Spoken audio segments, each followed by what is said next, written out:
अब पुण्यात्माओं स्पष्ट कर दिया। अब ब्रह्मा विष्णु महेश तक की पूजा करने वालों को, रजगुण ब्रह्मा सतगुण विष्णु तमगुण शिव जी की पूजा करनी, त्रिगुण में माया की पूजा करने वाले को के उपमा दी है कि राक्षस स्वभाव को धारण किए हुए और मनुष्यों में नीच और तेरा गजब हो, और दूषित कर्म करने वाले मूर्ख लोग मेरी भक्ति भी ना करते, मुझे नहीं बचते। अब इनको ऐसा क्यों कहा है कि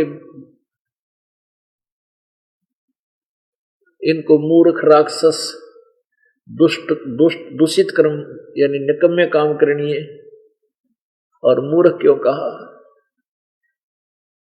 जैसे ब्रह्मा जी की पूजा की थी, रजगुण ब्रह्मा की पूजा की थी हिरण्यकशिपु ने, जो प्रहलाद के पिताजी थे, और ब्रह्मा जी की रजगुण की पूजा करके सिद्धि प्राप्त कर ली, एक हल्दी की गांठ लेकर पंसारी बन गया और कहने लगा मैं ही भगवान हूं, मैं जो करूंगा वही होगा, मेरा नाम लिया करो, मेरी पूजा करो।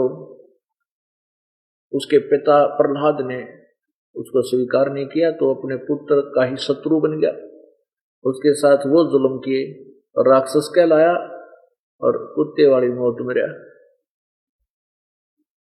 रजगुण ब्रह्मा का पुजारी। अब तमगुण शिवजी के पुजारी के विषय में, जैसे रावण ने भगवान शिव की पूजा, रजगुण तमोगुण भगवान शिव की पूजा की थी, सर्वविदित उसने किया, सीता जी का अपहरण किया, शराब पीवे, मांस खावे, ब्राह्मणों कैसे जुल्म किए, राक्षस कहलाया, कुत्ते वाली मौत मरा। एक भस्मागिरी नाम का एक तपस्वी था और उसने भगवान शिव की साधना की, पहले तो ऊपर कैलाश पर्वत पर जाके की हजारों वर्ष, फिर उसने शिव जी के द्वार के आगे गेट के सामने बैठ गया, ऊपर ने पैर करके, नीचे ने सिरासन पर।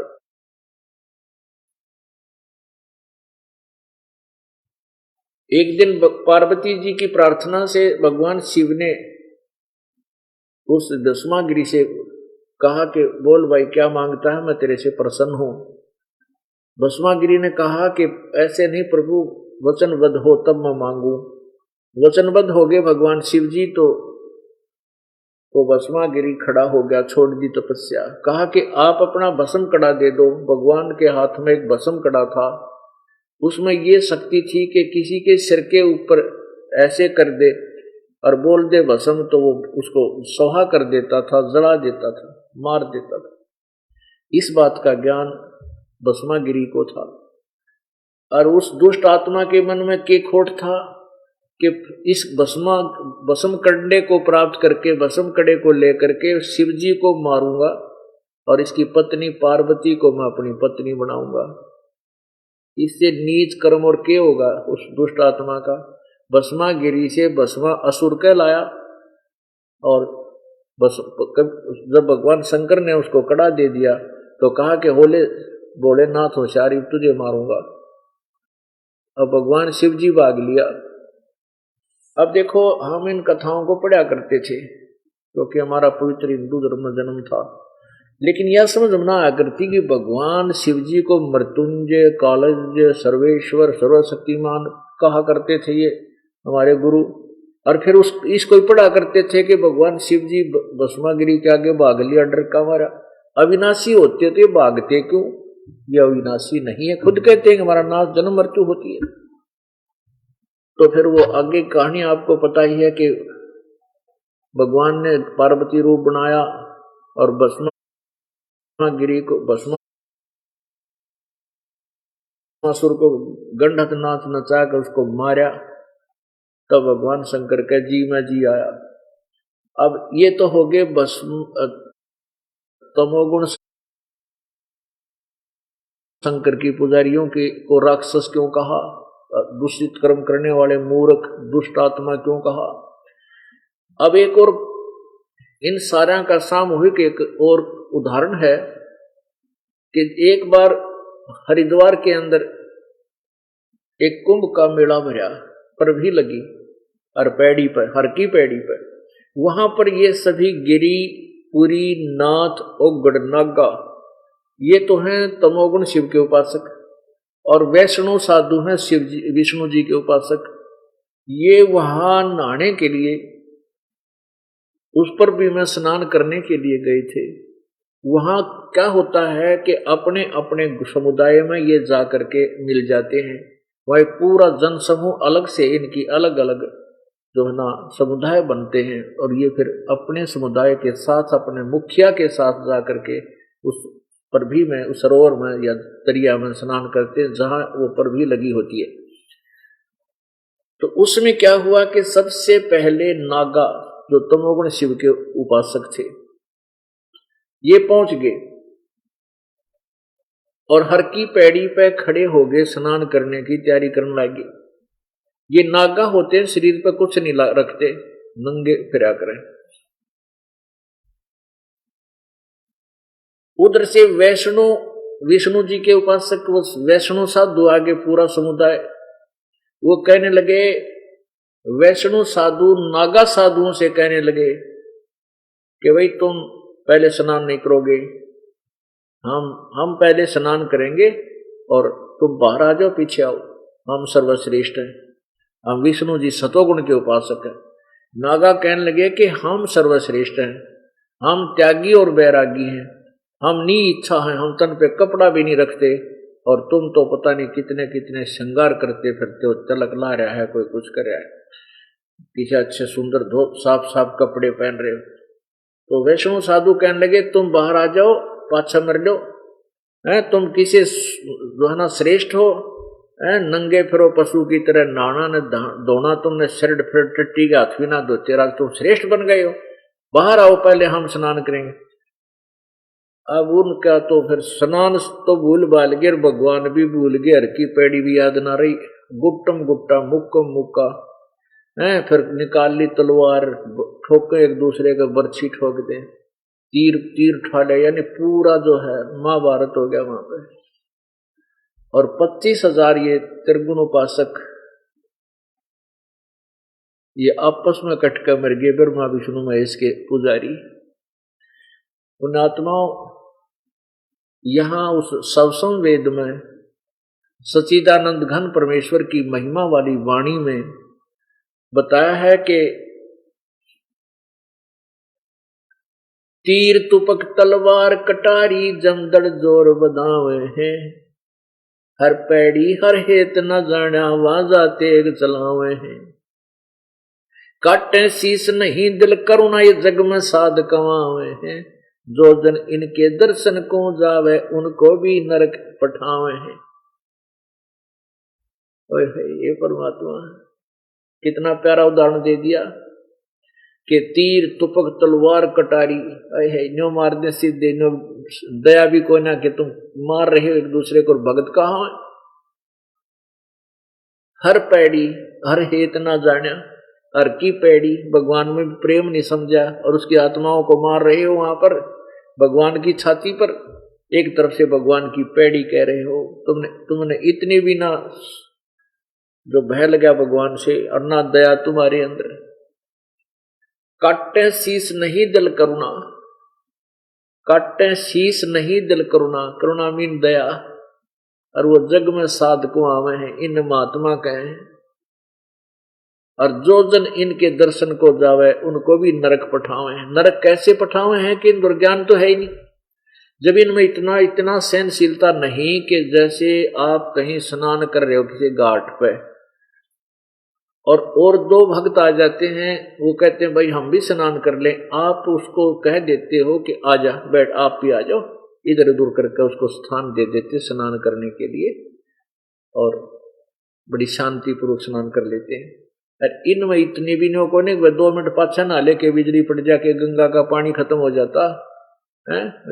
ये साधु का के जो इनके दर्शन न जा, फिर इसी घुट्टी उन्हें पाओगे, ये ईसाई ज्ञान उनको देंगे, वह भी नरा नाश करनीय होंगे। तो पुण्य आत्माओं, हमने अपने आप को सुधारना है, अपने सदग्रंथों को फिर संभालना है, जहां से ये मानव सत्र जिनसे वंचित रह जाने से, उस सत साधना से मानव गिर गया, बिल्कुल पतन की तरफ जा रहा है। इसका उत्थान केवल सदग्रंथों के आधार से, सत साधना करने से होगा। अब ये तो स्पष्ट हुआ कि तीनों गुणों के पुजारियों को ये ब्रह्मा विष्णु महेश पूजा के योग नहीं है। और फिर ये भी कहा कि ये तीन लोक के प्रभु हैं। ये दोनों बात कैसे? हाँ, ये दोनों ही हैं। जैसे अब आपने देखा गीता जी अध्याय नंबर 15 के श्लोक 16 और 17 में, गीता जी अध्याय नंबर 15 के श्लोक नंबर 1 में कहा है कि ये उल्टा लटका हुआ संसार रूपी वृक्ष है, जिसकी ऊपर को जड़ है और नीचे को तीनों गुण रूपी शाखा है। और जो संत इस संसार रूपी वृक्ष के सभी विभागों को, मूल कौन भगवान है, तना कौन प्रभु है, डार कौन प्रभु है और शाखा कौन प्रभु है और पत्ता रूप क्या है, जो ये बता देगा सवेदवित, वो तत्वदर्शी संत है। और उस तत्वदर्शी संत से ज्ञान प्राप्त करके आप पूर्ण मोक्ष प्राप्त कर सकते हो। उस परम पद परमेश्वर की खोज करनी चाहिए, जहां जाने के बाद फिर लौटकर संसार में प्राणी नहीं आते। गीता जी अध्याय नंबर 15 के श्लोक 3 और 4 में वर्णन है। अब गीता जी अध्याय नंबर 15 के श्लोक 16-17 में कहा कि तीन भगवान है, क्षर पुरुष और अक्षर पुरुष। क्षर पुरुष तो ये ब्रह्म है, अक्षर पुरुष ये परब्रह्म है। क्षर पुरुष, अक्षर पुरुष तना है और क्षर पुरुष ये डार है, और तीनों देवा ब्रह्मा विष्णु महेश ये आगे शाखा है। रजगुण ब्रह्मा, सतगुण विष्णु, तमगुण शिव जी, और पात रूप संसार है। मूल कौन है? वो गीता जी अध्याय नंबर 15 के श्लोक नंबर 17 में कहा कि उत्तम पुरुष है तू अन्य, जो परमात्मा इति उदाहरते, ये लोक चरण आविश्य विभर्ति अवैश्वर है। वो तीनों लोकों प्रवेश करके सबका धारण पोषण करता है। वो अविनाशी परमात्मा, वो वास्तव में अविनाशी परमात्मा है। वो कौन है? उसका क्या नाम है? वो परम अक्षर ब्रह्म है। गीता जी अध्याय नंबर 8 के श्लोक नंबर 1 में अर्जुन ने पूछा कि परमात्मा, हे भगवान, आपने जो 7वें अध्याय के 29वें श्लोक में जिस तत्परम के विषय में कहा है, वो कौन है वो तत्परम? उसका उत्तर 8वें अध्याय के 3रे मंत्र में गीता ज्ञानदाता ने कहा कि वो परम अक्षर ब्रह्म है। अपनात्मा एक क्षर ब्रह्म, क्षर पुरुष कहो चाहे क्षर ब्रह्म कहो, ये काल है। और क्षर पुरुष कहो चाहे परब्रह्म कहो, क्षर ब्रह्म कहो, अक्षर पुरुष कहो चाहे अक्षर ब्रह्म कहो, ये परब्रह्म है। और परम अक्षर ब्रह्म वो उत्तम पुरुषत्व अन्य परमात्मा इति उदाहरते, वो परम अक्षर ब्रह्म है, अर्थात वो सर्वश्रेष्ठ परमात्मा है, वो पूर्ण ब्रह्म है, उत्तम पुरुष। और वही तीनों लोकों में प्रवेश करके सबका धारण पोषण करता है। इसके लिए आपको एक चित्र दिखाएंगे, इसको समझिएगा। ये देखिएगा, ये उल्टा लटका हुआ संसार रूपी वृक्ष है। ये पूरी जड़ तक देखो, यहां तक ये। अब इसमें ऊपर को तो पूर्ण परमात्मा है, ये ऊपर यहां जड़ तो जो है पूर्ण परमात्मा। ऊर्ध्व मूलम अधः शाखम, गीता जी अध्याय नंबर 15 के श्लोक 1 और 4 में ये वर्णन है। 15 और 16 और 17 में है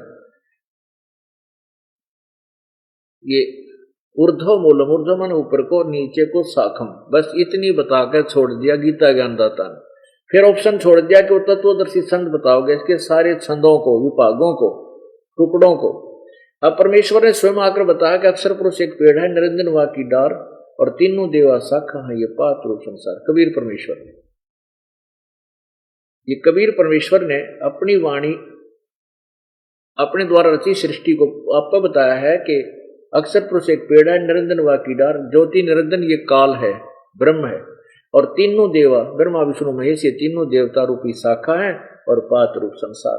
अब जड़ कौन है? ये जड़ जो है ये पूर्ण परमात्मा, परम अक्षर ब्रह्म, उत्तम पुरुषत्व अन्य, ये कबीर देव है, कबीर प्रभु है। अब देखिएगा, ये जड़, ये अक्षर पुरुष एक पेड़ है जो जड़ से बाहर यानी जमीन से बाहर जो दिखाई देता है उसको हम पेड़ बोलते हैं। तो अक्षर पुरुष, इसको क्षर पुरुष कहो, अक्षर पुरुष कहो चाहे अक्षर ब्रह्म कहो। गीता जी अध्याय नंबर 15 के श्लोक 16 और 17 को और 1 और 4 को अब निर्णायक तरीके से समझाएंगे। तो इसमें ये क्षर पुरुष है, अक्षर पुरुष है, ये तो तना है, ये इसको परब्रह्म भी कहते हैं। इसमें से एक मोटी डार निकली वृक्ष से, ये ब्रह्म है।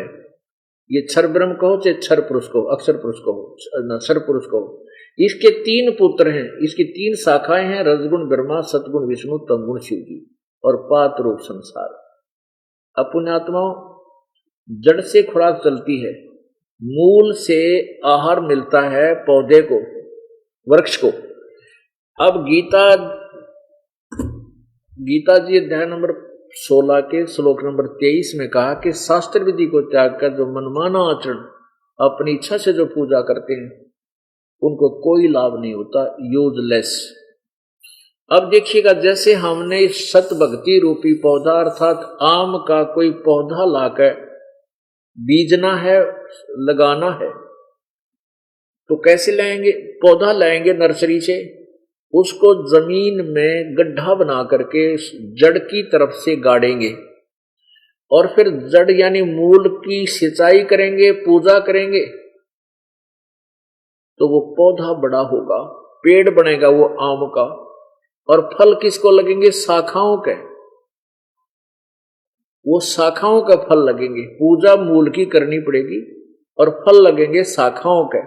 और यदि हम उनको शाखाओं की तरफ से गड्ढे में बीज दें और मूल कर दे, छोड़ दें, और हम क्योंकि शाखाओं का फल लगते इसलिए इनसे प्रभावित होकर हम उन्हीं की पूजा शुरू कर दें शाखाओं को गड्ढे में गाड़ के, तो पौधा सूख जाएगा। अब देखिएगा, वो शास्त्र विरुद्ध साधना होगी। अब हम पौधा लाए, ये देखिएगा आम का, इसको हमने गड्ढे में यानी गमले में, या ये तो दिखा रखा, बाकी गड्ढे में ला करके, ये दिखाने के लिए पूरी स्थिति इसलिए गमले में दिखाया आपको। तो गमले में यानी गड्ढे में हमने जड़ को मिट्टी में डाला, दबाया और इसकी पूजा शुरू की यानी सिंचाई शुरू की। तो इससे ये जड़ जो है मूल है, पूर्ण परमात्मा है इस भक्ति रूपी पौधे का। इसकी सिंचाई की तो ये तना बड़ा हुआ और ये सिंचाई, इसकी आहार जो है इसके अंदर पहुंचा। अब हमने तो ये जो बड़ा पेड़ हो जाएगा तो रजगुण ब्रह्मा, सतगुण विष्णु, तमगुण शिवजी रूपी शाखाओं के आम ये फल लगेंगे। अब लाभ तो हमें मिलेगा इन टहनियों से, शाखाओं से। और कोई ये नहीं बताया कि हमने, इस दास ने ये नहीं कहा, परमात्मा कबीर जी ने ये नहीं कहा कि ब्रह्मा विष्णु महेश कति यूजलेस है और इनकी जो पूजा जो की जाती है, पूजा की जाती वो गलत है। लेकिन ये टहनी वृक्ष से काट के नहीं फेंकी जा सकती, ये फल यही देंगे, लेकिन पूजा मूल की करनी पड़ेगी। अब हम क्या, आप जी क्या कर रहे हैं? इसलिए गलत कहा है कि तीनों गुणों की पूजा मूर्ख लोग करते हैं। अब ये है शाखा, इन शाखाओं को तो हमने गड्ढे में डाल दिया, गमले में, और जड़ को ऊपर कर दिया। हम इनकी सच्चाई, इनकी पूजा शुरू कर दी, जिससे हमारा भक्ति रूपी पौधा व्यर्थ हो गया। हमारी जो पूजा शास्त्र विरुद्ध होने से यूजलेस होगी, हमें कोई लाभ नहीं मिलता। अब दास ये बताते हैं परमात्मा कबीर जी के बताए हुए ज्ञान को कि एक साध्य सब सदय, एक साध्य सब सदय, यानी इस एक की पूजा करने से पूरे देवता राजी हो गए। ये सब ऊपर ने यानी सब देवता बढ़ गए, ये तीनों देवता प्रफुल्लित हो गए। ब्रह्मा विष्णु महेश जी ने खुश होकर के बिना मांगे ये फल से लदपद हो जाएंगे। पौधा पेड़ बढ़ने के बाद एक साध्य सब सद है और सब साध्य सब जावे, ये सब साध्य सारा नष्ट हो गए पौधा। और माली सिंचे मूल को फले फूले गावे, माली यानी समझदार व्यक्ति जो इस प्रोसीजर से परिचित है, जो वो मूल को पूजेगा, वो इस तरह पौधे को नहीं लगाएगा। पुण्यात्माओं, अब इस दास ने यानी अर्थात कबीर परमेश्वर जी ने ये नहीं कहा कि ब्रह्मा विष्णु महेश बेकार हैं, व्यर्थ हैं, इनकी कोई सचीची नहीं है। नहीं, ये हमारी भक्ति के एक अभिन्न अंग है। हम इनसे दूर नहीं हो सकते, क्योंकि ये यहाँ के मुखिया हैं, 3 लोक के, ये एक विभाग के मंत्री हैं। लेकिन ये हमें वर्क डन तभी देंगे जब हम पूर्ण परमात्मा की पूजा कराएंगे। पूर्ण परमात्मा की साधना करने से शास्त्र अनुकूल हमारी पूजा होगी, उससे हमारे शुभ संस्कार बनेंगे। वो शुभ संस्कार जाएंगे ब्रह्मा विष्णु महेश जी के पास, फिर ये तीनों देवता हमें बिना मांगे वो फल देंगे, हमने मांगने की आवश्यकता नहीं। अब इसी का प्रमाण आपको गीता जी अध्याय नंबर 3 के श्लोक नंबर 10 से लेकर 15 तक बताते हैं कि यज्ञ के द्वारा शास्त्र अनुकूल साधना को यज्ञ कहते हैं। यज्ञ माने धार्मिक अनुष्ठान, जैसे हवन यज्ञ, धर्म यज्ञ, जो है ध्यान यज्ञ। यज्ञ माने धार्मिक अनुष्ठान। यदि हम शास्त्र अनुकूल साधना करेंगे तो ये हमें पूर्ण लाभ मिलेगा। अब हमने पूर्ण लाभ कैसे मिलेगा कि हम मूल की पूजा करेंगे, पूर्ण परमात्मा को इष्ट मानकर पूजेंगे, तो ये ब्रह्मा विष्णु महेश रूपी ये टहनी, ये देवता बढ़ेंगे। अब देखो आप जी बहुत ही पुण्यभागी प्राणी हो, जो ये परमात्मा का अनमोल खजाना आपके समक्ष रह रहकर खोला जा रहा है। यही पवित्र गीता जी 5000 वर्ष से ऊपर इसको लिखे और बोले हो चुका, और तब से मानव समाज यानी विशेषकर पवित्र हिंदू समाज इसको सिरोधार्य मानता रहा, और है भी सिरोधार्य। लेकिन इसमें संदेश क्या है वो हम तक नहीं पहुंच सका। हमारे को केवल अज्ञान से ठोक दिया पवित्र गीता जी की आड़ लेकर कि ये बड़ा गीता जी का मर्म ज्ञाता संत है, और वो के बताया करता था, उन गोपियों और गुजरियों की कथा सुनाया करता श्री कृष्ण जी के साथ नर मनान की, और गीता के बतावर वो सुनाया क्या करते हमारे को हैं?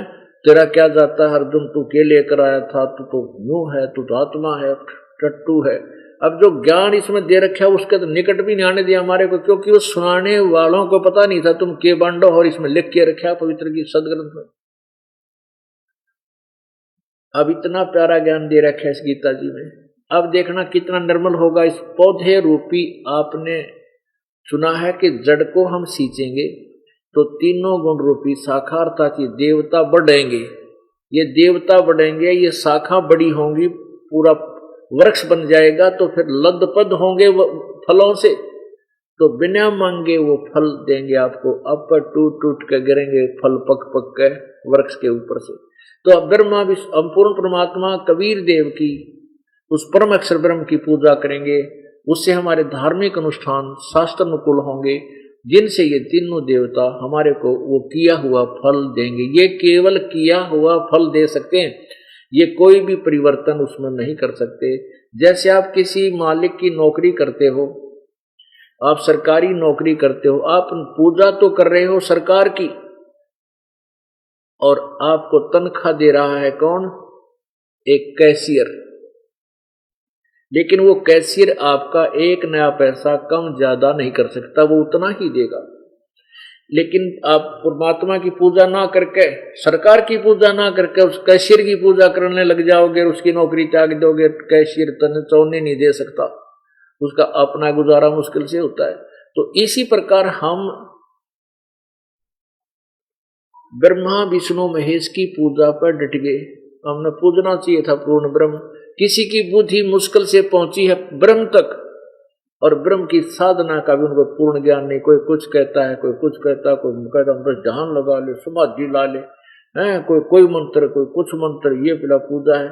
कोई कहते हैं कि गायत्री मंत्र बना लिया, यजुर्वेद अध्याय नंबर 36 के श्लोक 3 को बार बार रिपीट करके उसका ओम मंत्र लगा के ये किसी से पार हो जाए। ये दंत कथा और मौखिक मनमाना आचरण है, जिससे कोई लाभ मानव समाज को नहीं, उसका पूर्ण लाभ नहीं हुआ। अब आपको गीता जी अध्याय नंबर 3 के श्लोक 10 से 15 में बहुत निर्णय होगा जो अभी विषय चल रहा है। ये देखिएगा, श्री मद भगवत गीता जी, गीता प्रेस गोरखपुर से प्रकाशित है, अध्याय नंबर 3 के और श्लोक नंबर आप 10 से प्रारंभ कीजिए। अध्याय नंबर 3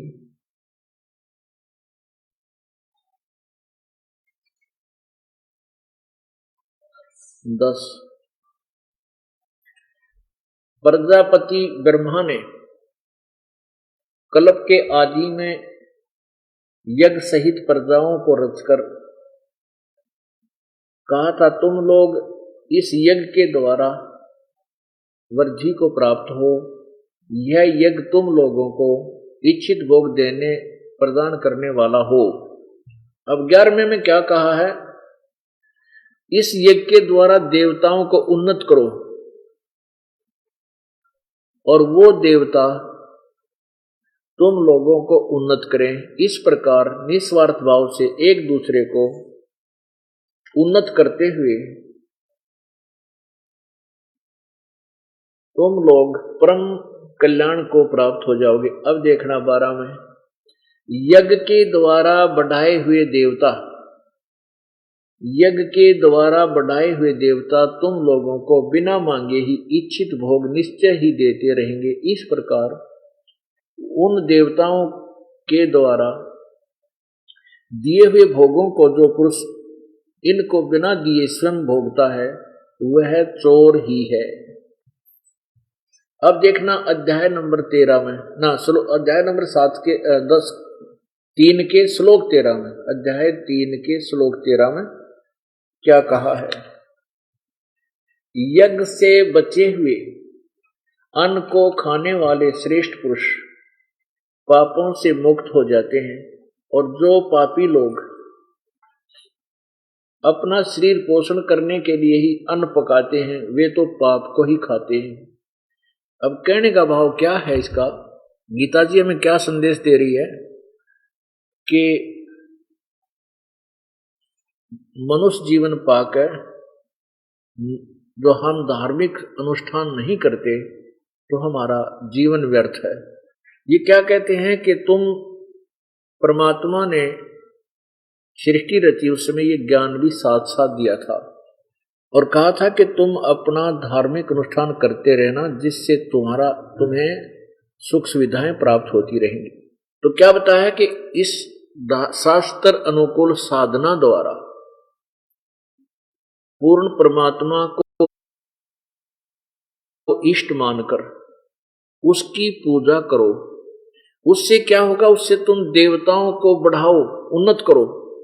ये संसार रूपी वृक्ष की जो शाखा है, तीनों देवा देवता शाखा है, ये बढ़े हुए देवता, ये बढ़े हुए देवता तुम्हें यज्ञ के द्वारा बढ़ाए हुए देवता बिना मांगे ही तुम्हें इच्छित फल देते रहेंगे। और जो धार्मिक अनुष्ठान, जैसे आपको कितना अच्छा सुविधा मिली है मनुष्य जीवन में, कोई सर्विस कर रहा है, कोई बिजनेस करता है, कोई खेती कर रहा है, कोई दुकान, कोई मजदूरी, जरूर 2 रोटी सुथरी मिल रही है। और इस धन में से परमात्मा के द्वारा दिया हुआ, क्योंकि ये देवता देते हमारे को लाभ, कैसे कि जो हमारे शुभ संस्कार पूर्ण परमात्मा की भक्ति से अनुष्ठानों से बने इनके पास जमा हो गए, इन्होंने हमें देने हैं। और इस धन में तो फिर हम दोबारा धार्मिक कर्म नहीं करते, दान धर्म नहीं करते। कहते हुआ था चोर हैं भगवान के, जिन हर की चोरी करी और गए राम गुण भूले, ते बिदना बागुल किए फिर रहे उर्दमुख झूल। के जो जिन हर की चोरी करी, जो धार्मिक अनुष्ठान सत्य भक्ति साधना नहीं करते, दान धर्म नहीं करते, वो परमात्मा के चोर हैं। और ये गीता जी कह रहे और यही वो सच्चिदानंद घन की परमेश्वर की वाणी कह रही है, वो सौ संवेद कह रहा है। अब देखो गीता जी अध्याय नंबर 3 के 14 और 15 में स्पष्ट किया है कि सभी प्राणी अन्न से उत्पन्न होते हैं और अन्न वर्षा से होता है, वर्षा यज्ञ से होती है और यज्ञ शुभ कर्मों से होते हैं। यज्ञ जो है शास्त्र अनुकूल कर्मों से होते हैं और कर्म लगाए ब्रह्म ने। अब देखो हम सतलोक में रहते थे, वहां कोई काम नहीं था, कोई अनुष्ठान नहीं करना पड़ता था, ना कोई काम करना था, ना कितना खेती करनी थी, ना मजदूरी, ना दुकान। वहां इतना फल, इतना वहां परमात्मा के दरबार में आहार है हर प्रकार का, वो कभी सदाबहार है, वो कोई भी खत्म नहीं होता। तो वहां हम नैश कर्म में सिद्धि प्राप्त होकर जाएंगे, वहां कोई काम नहीं करना। और यहां हमें काम करे बिना नहीं हो सकता, क्योंकि काल के लोक में आए तो इस ब्रह्म ने कर्म लगाए। अब ये कर्म लगाए ब्रह्म ने, और ब्रह्म की उत्पत्ति हुई अक्षर पुरुष, अक्षर ब्रह्म यानी उस परम अक्षर ब्रह्म से, पूर्ण परमात्मा से, सर्वगतम ब्रह्म से।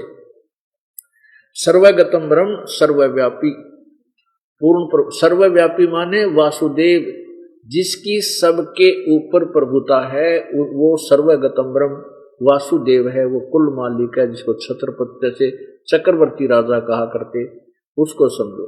तो वो परमात्मा ही यज्ञों में प्रतिष्ठित है, उसी को इष्ट मानकर पूजा करेंगे तो धार्मिक अनुष्ठान सिद्ध होंगे, सही होंगे। ये सिद्ध करते हैं तीसरे अध्याय का 14 और 15 श्लोक गीता जी का। ये देखिएगा, अध्याय नंबर 3 का श्लोक नंबर 14 और 15। संपूर्ण प्राणी अन्न से उत्पन्न होते हैं। अन्न की उत्पत्ति वृष्टि यानी वर्षा से होती है, और वर्षा यज्ञ से होती है, और यज्ञ विहित कर्मों से उत्पन्न होने वाले हैं। और कर्म को तू ब्रह्मो उद्भवम, ब्रह्म से उत्पन्न होने वाले, इन्होंने वेद कर दिया, नहीं, ब्रह्म का अर्थ यहां पर ब्रह्म ही लिखना था, ज्योति निरंजन काल लिखना था। ब्रह्म से उत्पन्न है, ब्रह्मोद्भवम, ब्रह्म से उत्पन्न। और इस ब्रह्म की उत्पत्ति, यहां वेद गलत लिखा, क्योंकि ज्ञान नहीं था, इसलिए अर्थ अनर्थ कर दिया अर्थों का। ब्रह्म की उत्पत्ति, ब्रह्म को अक्षरम उद्भवम, अविनाशी परमात्मा पूर्ण ब्रह्म से उत्पन्न हुआ जान। इससे सिद्ध है कि सर्वगतम ब्रह्म, ओहो सर्वगतम ब्रह्म, ये सर्वगतम ब्रह्म अविनाशी परम अक्षर परमात्मा, सर्वव्यापी परम अक्षर परमात्मा, ये सर्वगतम ब्रह्म का अर्थ है कि वो सर्वगतम ब्रह्म सर्वव्यापी यानी सबका मालिक परम अक्षर परमात्मा ही सदा यज्ञ में प्रतिष्ठित है। अब पुण्यात्माओं, ये है वो तत्व ज्ञान जो कति ने खार कर रख देगा हर एक चीज को। अब क्या है, अब फिर हम वहीं आएंगे। ये है वो परमात्मा जो, ये हो मूल मालिक, ये हो परमात्मा, ये यज्ञों में प्रतिष्ठित है। हम इस भगवान की पूजा करेंगे तो ये सभी देवता बढ़ जाएंगे, उन्नत होंगे। और ये बढ़ाए हुए देवता, ये रजगुण ब्रह्मा सदगुण विष्णु, ये आपको बिना मांगे फल देंगे। अब ये बताया कि ये परमात्मा पूर्ण ब्रह्म जो परम अक्षर ब्रह्म है, वो ही यज्ञ में प्रतिष्ठित है। इसी को इष्ट मान करके इसी की पूजा करोगे तो आपका ये भक्ति रूपी पौधा हरा भरा हो जाएगा, और आपको पूरा सुख मिलेगा, आपका मोक्ष भी होगा। अब पुण्यात्माओं, ये तो आपको क्लियर हो गया कि पूर्ण परमात्मा की भक्ति से हमें पूर्ण लाभ होगा। अनजान लोग क्या कहते हैं कि आपके गुरुजी ब्रह्मा विष्णु महेश की पूजा को मना करते हैं, ये उनको निंदा करते हैं उनकी। अब पुण्यात्माओं, जो हमारे ज्ञान को नहीं सुनता, और जैसे सत्संग चल रहा है, किसी ने 10 मिनट सुन ली को सीडी, वो उफड़ कर चाल पड़ा, वो तो ब्रह्मा विष्णु को कहते हैं, वो पूजा के योग नहीं है। मैं दास नहीं कह रहा, अपने सदग्रंथ कह रहे हैं, वो केवल पढ़ कर सुना रहा हूं कि ऐसा लिखा अपने सदग्रंथों में, जिनको तुम श्रोधार्य समझते थे उन्हीं में लिखा। और पूरे ज्ञान को ना सुनकर के वो लोग दूर हो जाते हैं भगवान से, निंदा करने लग जाते हैं। क्योंकि काल चाहता है कि सत्य ज्ञान को, तत्व ज्ञान को, इनको सुनना ना दूं, अब पहले से उनके अंदर कोई ऐसी दुर्भावना बरवा देता है, और फिर उनको बनाकर 84 लाख में गधे छोड़ देता है। अब हम ब्रह्मा विष्णु महेश को बुला नहीं सकते, क्योंकि ये हमारे यहाँ के प्रधान हैं, एक एक विभाग के मालिक हैं, और जो शुभ कर्म हम करेंगे इन्होंने ही हमें देना है। अब जैसे वृक्ष की टहनियों को काट के फेंक नहीं सकते, उल्टा लटका हुआ संसार रूपी वृक्ष बताया है कि अक्षर पुरुष एक पेड़ है, निरंजन वा की डार और तीनों देवा शाखा है, ये पात रूप संसार। हम तो पात रूप में हैं। और जैसे मूल परमात्मा कबीर देव है, कबीर प्रभु है, पूर्ण परमात्मा परम अक्षर ब्रह्म। अब उस जड़ से खुराक चली तना में, तना से डार में, डार से शाखाओं में, और शाखाओं से फिर हमारे पास पहुंची पत्तों में। यदि शाखा काट दी जाएंगी, छोड़ दी जाएंगी, पत्तों को कहां से लाभ होगा? हम ब्रह्मा विष्णु महेश को दूर नहीं कर सकते। क्या लिखा है सवसों वेद में कि तीनों देवा दिल में बसे ये ब्रह्मा विष्णु महेश, प्रथम इनको वंदना फिर सुन सतगुरु उपदेश। हम सबसे पहले आपको इन ब्रह्मा विष्णु महेश के वो मंत्र देते हैं, दुर्गा के, ब्रह्मा विष्णु महेश के, गणेश जी के, जो हमारे इस शरीर के कमलों में इनकी अधिपत्य है।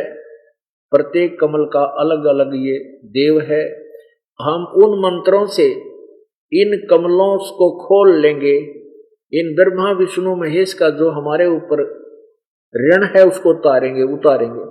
जैसे हमने बिजली महकमे से कनेक्शन ले रखा है, किसी से और पानी वाले से ले रखा है, टेलीफोन वाले से कनेक्शन ले रखा है विभाग से। अब हमने क्या किया है कि हम सत साधना ना करके हम निर्धन हो गए और हमारे सभी कनेक्शन डिस्कनेक्ट हो गए। और फिर उसको दोबारा चालू करवाने के लिए एक गारंटर की आवश्यकता पड़ती है। तो वो ये दास आपका गारंटर बनेगा और आप शास्त्र विरुद्ध साधना करके अपने पूर्व की कमाई को समाप्त कर चुके हो, और जिस कारण से आप निर्धन हो गए, किसी पर कोई आपत्ति, किसी पर कोई आपत्ति, कोई बीमारी, कोई घर का काम ठीक नहीं चल रहा, तो आपको ये पहले मंत्र दिए जाएंगे। इन मंत्रों से आपके कमल खिलेंगे, ब्रह्मा विष्णु महेश आपसे प्रसन्न होंगे और आप इनका ऋण चुका दोगे, तो ये आगे आपको राहत देना शुरू कर देंगे। जब हम यहां से चलेंगे, आप ये जीवात्मा हृदय कमल से चलती है। ये पहले मूल कमल में जाएगी। मूल कमल में गणेश जी है। गणेश जी का कमल का जो हमने जाप आपको दे रखा है, उस जाप के जपने से आपका वो कमल खुला मिलेगा आपको, और अर्थात आपके कागज, आपका ऋण वहां से मुक्त मिलेगा। वहां कोई बाधा आपको नहीं होगी। फिर आप स्वाद चक्र में आओगे जहां सावित्री और ब्रह्मा है, उसका भी आपको मंत्र दे रखा है, वो भी ऋण आपका साफ मिलेगा, आपके कागज क्लियर मिलेंगे। फिर नाभि कमल में विष्णु और लक्ष्मी जी हैं, उनका मंत्र आपको दिया जाता है, उससे आपका नाभि कमल साफ मिलेगा, वहां आपका कर्ज नहीं मिलेगा और वहां तुम्हें कोई नहीं रोक सकेगा।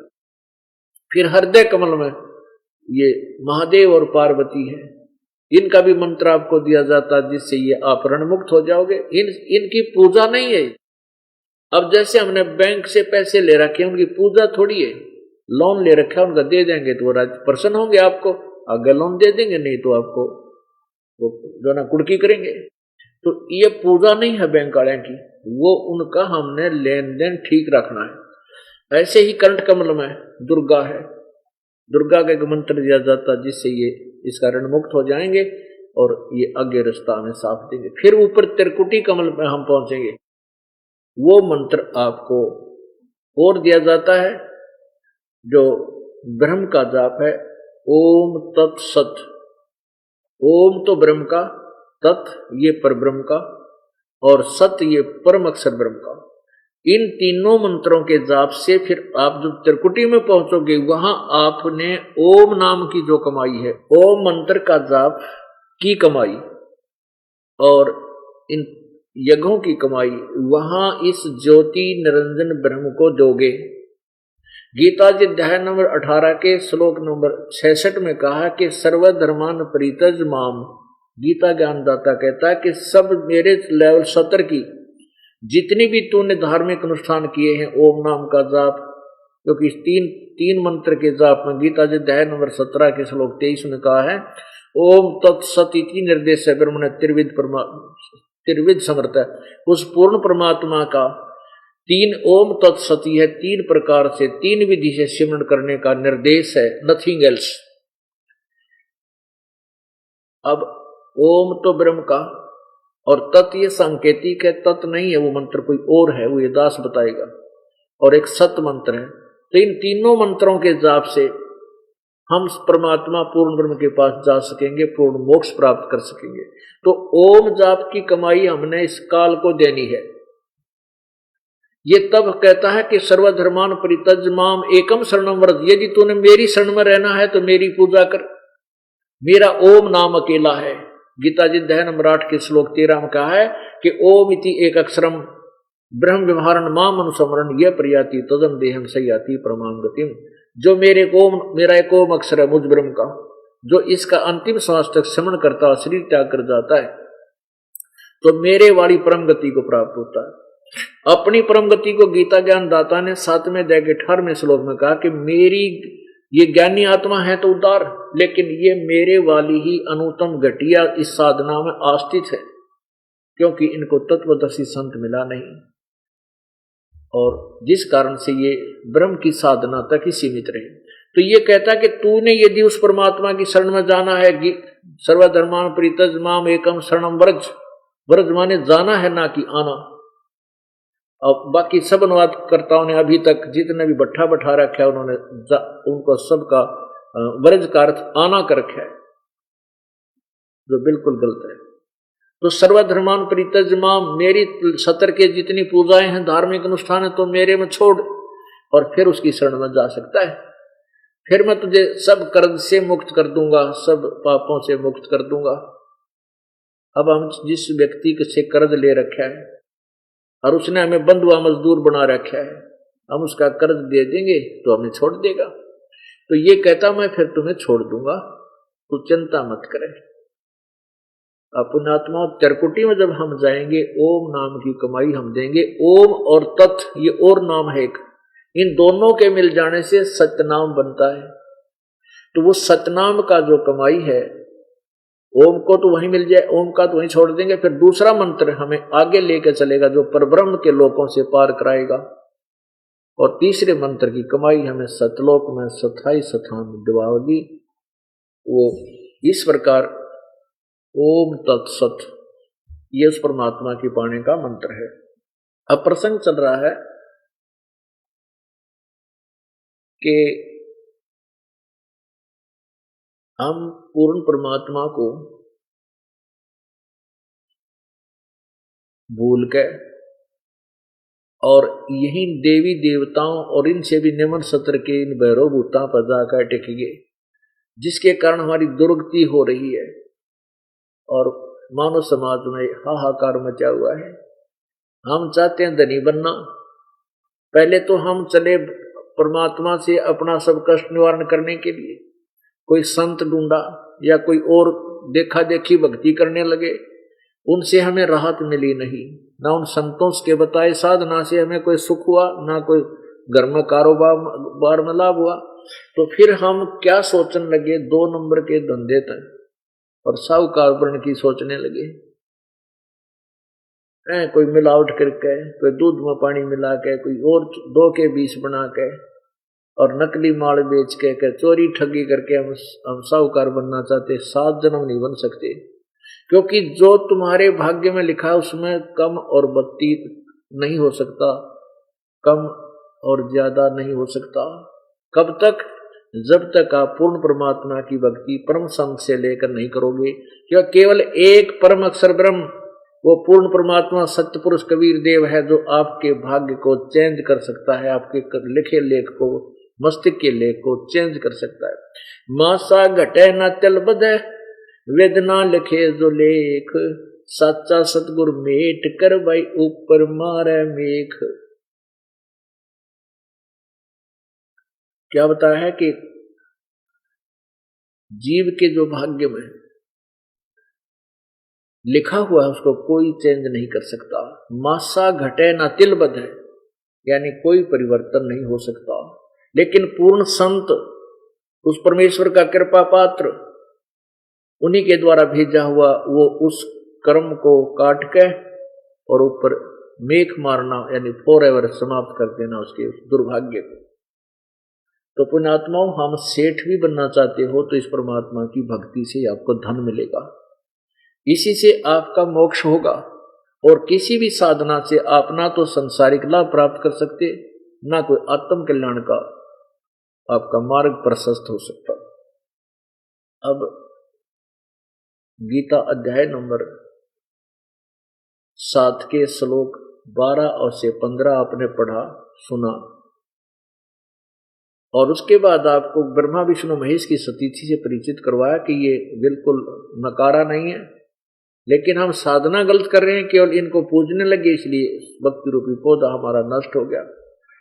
अब गीता ज्ञानदाता कहता है कि इन तीनों गुणों के पुजारी इन्हीं तक सीमित हैं, वो शास्त्र विरुद्ध साधना कर रही है, इनको कोई लाभ नहीं होगा। फिर बताया है अपने विषय में कि मेरी साधना ब्रह्म की पूजा भी 4 प्रकार के करते हैं, अर्थार्थी, आर्थ, जिज्ञासु और ज्ञानी। अर्थार्थी कौन है? जो अपने धन वृद्धि के लिए, अपने धन वृद्धि के लिए जो अनुष्ठान करते हैं वो वेद मंत्रों से ही करते हैं और किसी अन्य स्तुति का सहारा नहीं लेते, जैसे जय गणेश जय गणेश जय गणेश देवा, ये इस तरह की वो गीत नहीं गाते। वो जो भी अनुष्ठान करते हैं वेद मंत्रों से करते हैं। और अर्थ जो संकट निवारण करने के लिए साधना करते हैं, वो भी जो मेरी जो पूजा वाले हैं, ब्रह्म साधना कर रहे हैं, मानते हैं अपने आप को, तो वो भी मंत्रों, वेद मंत्रों से ही अनुष्ठान करते हैं। और जिज्ञासु वो होते हैं कि परमात्मा प्राप्ति के लिए घर से निकल गए और जैसा भी जिससे ज्ञान मिला उस संग्रह करके वक्ता बन गए, भक्ति नहीं करते। बतांडी पाक जाए 2 बात सीख के सब नमस्ते करने लग जाए, भगवान की चाह सभी को, बोली आत्माओं में 4 बात सीख के और ऊट पटांग शास्त्र विरुद्ध ज्ञान को संग्रह करके आगे गाना बजाना सुनाना शुरू कर देता है, वो भी यूजलेस। इन तीनों प्रकार के भक्तों को ब्रह्म साधक बताते हुए भी नकारा है। फिर चौथी प्रकार के जो ज्ञानी भक्त हैं, उनके विषय में गीता ज्ञानदाता कहता है ये मुझे पसंद है और इनको मैं पसंद हूं, ये मुझे अच्छे लगते हैं। कारण क्या है कि ज्ञानी वो भक्त है, ज्ञानी आत्मा वो है जिसको ज्ञान हो गया कि भी मनुष्य जीवन परमात्मा प्राप्ति के लिए ही मिला है, और मनुष्य जीवन पाकर नहीं रटे हरि नाम, जैसे कुआ जल बिना फिर बनवाया क्या काम, खुदवाया के काम। तो उनको ये तो पक्का विश्वास हो गया, भाई जब भक्ति नहीं करी तो बात बिगड़ जाएगी, नाश हो जाएगा, क्योंकि आगे गधे कुत्ते सुअर ना जाने कितनी दुर्गति होगी हमारी। फिर उनको ये भी ज्ञान हुआ, वेदों में लिखा है कि केवल एक ही परमात्मा है जिसकी पूजा करनी चाहिए, उस पूर्ण परमात्मा की भक्ति से ही पूर्ण लाभ होगा, मोक्ष भी होगा, और देवता नहीं पूजने चाहिए। जैसे गीता जी अध्याय नंबर 7 के श्लोक 12 से 15 में स्पष्ट किया है, तीनों गुणों के पुजारियों को नकारा है कि तीनों गुण रजगुण ब्रह्मा सदगुण विष्णु उत्तम गुण शिव जी की पूजा नहीं करनी चाहिए, इनसे कोई लाभ नहीं होगा, पूजा से कोई लाभ नहीं होगा। तो उनको ये भी ज्ञान हो गया कि भाई देवताओं की पूजा भी ठीक नहीं, ये श्राद्ध स्रोत निकालने भी ठीक नहीं, एक परमात्मा की भक्ति से ही मोक्ष होगा। तो उन्होंने अपने आप निष्कर्ष निकाल के तत्वदर्शी संत ना मिलने से इस ओम नाम को फाइनल मंत्र मान लिया और ब्रह्म को सुप्रीम पावर, जैसे परब्रह्म, परम अक्षर ब्रह्म, सारी उपाधि ब्रह्म को दे दी उन्होंने। और उन्होंने इस तत्व ज्ञान के अभाव से ओम नाम का जाप और साथ में काल के द्वारा थोपा हुआ वो अपनी तरफ से शास्त्र विरुद्ध ज्ञान, जैसे ब्रह्मा जी जब कमल के फूल पर बैठे थे, देवी भागवत 3 स्कंद में लिखा है। तो ब्रह्मा जी कहता मुझे नहीं मालूम मैं कहां से उत्पन्न हो गया, सब तरह जल ही जल था। तब आकाशवाणी हुई कि तप करो तप करो। ब्रह्मा जी कहता 1000 वर्ष तक मैंने तप किया। फिर आकाशवाणी हुई कि सृष्टि करो। अब जैसे आपने पवित्र शिव पुराण में पढ़ा था भी, वो काल कहता है कि पुत्रो ब्रह्मा और विष्णु, ये तुमको दो कृत मैंने खुश होकर दिए हैं, एक को सिर्फ उत्पत्ति का और एक को पालन का, और ये तुमने तप करके प्राप्त किए हैं। काल तो अपने पास से हींग लागे ना फटकड़ी, यू ना कुछ लाता, पहले इनसे तप करवाता, इनको बम बना लेता है, एटम बम, और फिर अपने रिमोट से इनको घुमाता है।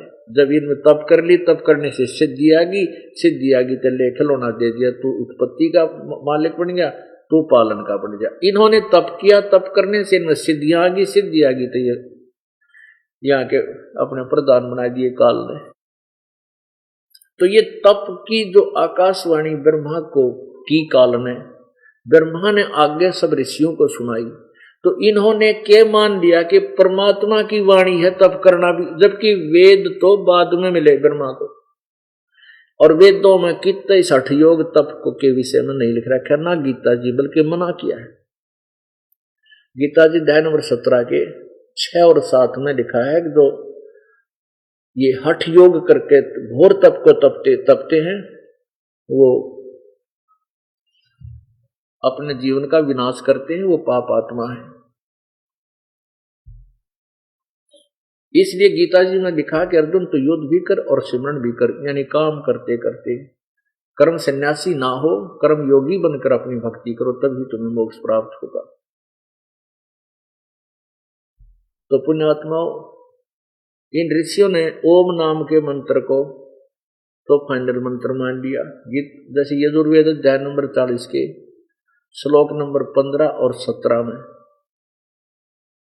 लिखा है कि वायु अनिलम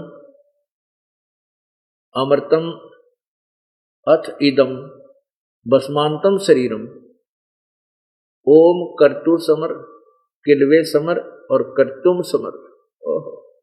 ओम नाम का जाप काम करते करते सिमरन करो, विशेष कसक के साथ सिमरन करो, मनुष्य जीवन का प्रथम कर्तव्य समझकर सिमरन करो, तो तुम अंत समय में जब तुम्हारा शरीर नष्ट होगा, उस समय तुम्हारी वायु यानी प्राण अर्थात जीव मेरे सत्र का जो अमृतव है उसको प्राप्त हो जाएगा। तो इन्होंने उस ओम नाम के जाप को और साथ में वह आकाशवाणी काल, ओम नाम तो वेदों से सही मंत्र, और जो अन्य साधना करी वो तप किया हठ योग, जो आकाशवाणी वो काल की अपनी थोपी हुई बकवाद, तो वह और शुरू कर दी वो मेडिटेशन। तो उन ज्ञानियों को क्या मिला, उनको क्यों घटिया साधना में क्यों बताया? क्योंकि गीता ज्ञानदाता ब्रह्म कहता है 4th अध्याय के 5वें श्लोक में, अर्जुन तेरे और मेरे बहुत जन्म हो चुके, तू नहीं जानता मैं जानता हूं। इससे सिद्ध है कि जन्म मृत्यु की बीमारी, जन्म मृत्यु का ये झंझट ब्रह्म साधना से भी नहीं कट सकता। अब एक इन्होंने क्या किया, ऋषियों ने साधनाएं की, इनमें इतनी सिद्धियां आ गई, किसी ने कुछ कह दिया, उसका कह दे तेरा नाश होगा, उसका हानि होगी, तेरा न्यू होगा, किसी को आशीर्वाद दे दिया, ले तेरा पुत्र हो जाएगा, तू धनवान हो जाएगा। तो उनको जो इन्होंने अपने जीवन में कमाई की थी, कुछ तो श्राप देकर नाश कर दिया, कुछ आशीर्वाद दे करके बैठा दिया, और थोड़ी बहुत बची वो स्वर्ग में बोल कर फिर कुत्ते के दे की दुनिया में ये महर्षि भी चले गए, जो ब्रह्म तक की साधना हित तक सीमित रहे।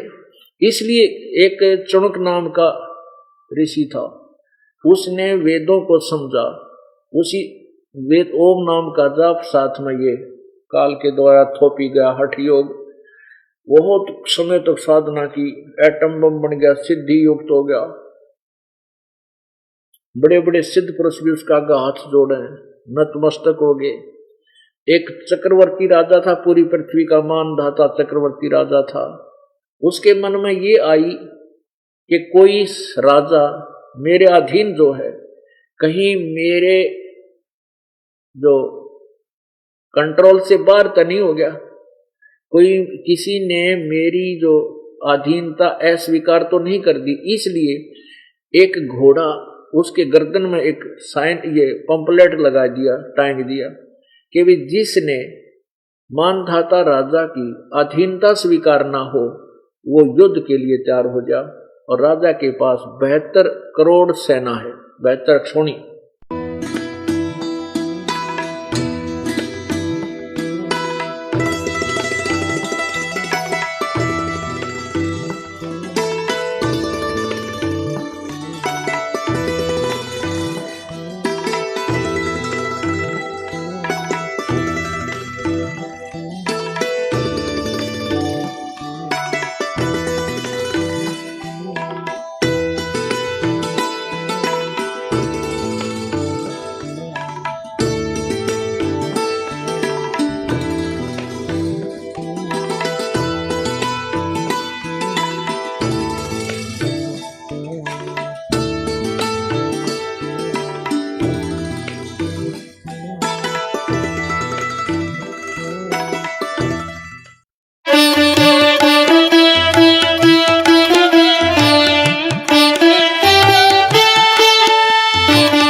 गीता में अर्जुन को स्वयं भगवान कह रहे हैं कि उस परमेश्वर की शरण में जा, उसके लिए उन संतों के पास जा जो तत्वदर्शी हो।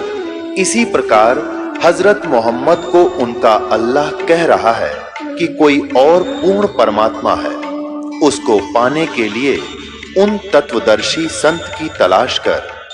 वो प्रभु कौन है, ये जानने के लिए कृपया अवश्य सुनिए जगत गुरु तत्वदर्शी संत रामपाल जी महाराज के अमृत वचन।